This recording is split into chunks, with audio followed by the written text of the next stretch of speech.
In the windswept steppes of 12th century Mongolia, where survival depended on speed, strength, and strategy, a boy named Temujin was born.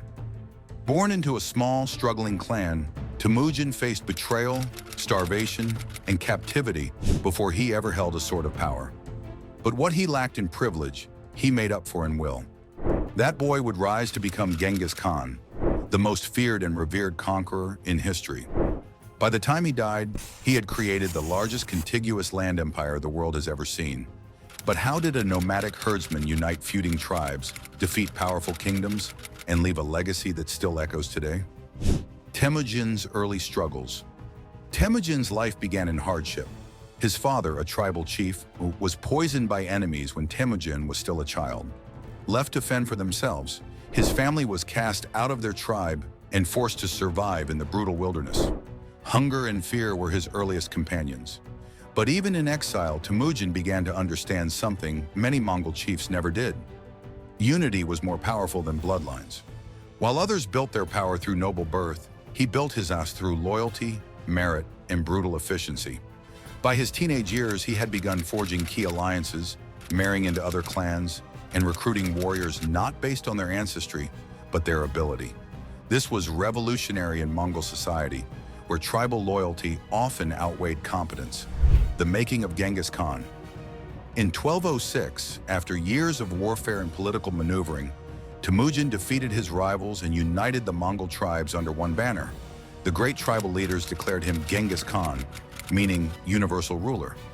This wasn't just a title, it was the beginning of a storm that would shake civilizations. His leadership style was ruthless but effective. He implemented a strict code of law called the Yasa, promoted officers based on merit rather than aristocracy, and enforced a brutal discipline. Disobedience meant death, but loyalty. Loyalty brought rewards, protection, and purpose.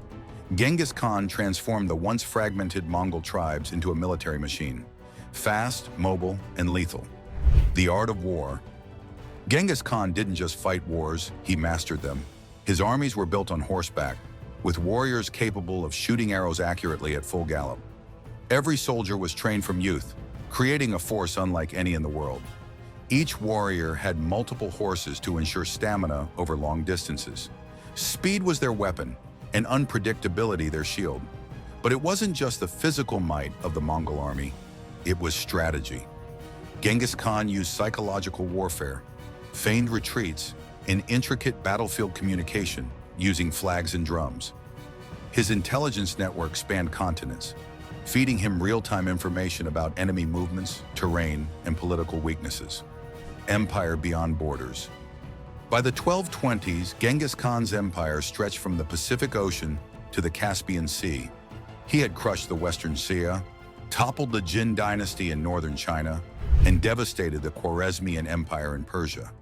But Genghis Khan wasn't just a destroyer, he was also a builder.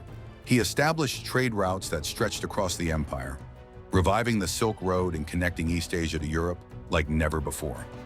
He introduced a passport system to ensure safe travel, supported religious freedom, and installed a postal system with relay stations across thousands of miles. Death and division. In 1227, Genghis Khan died under mysterious circumstances. Some say in battle, others whisper it was from a fall off his horse.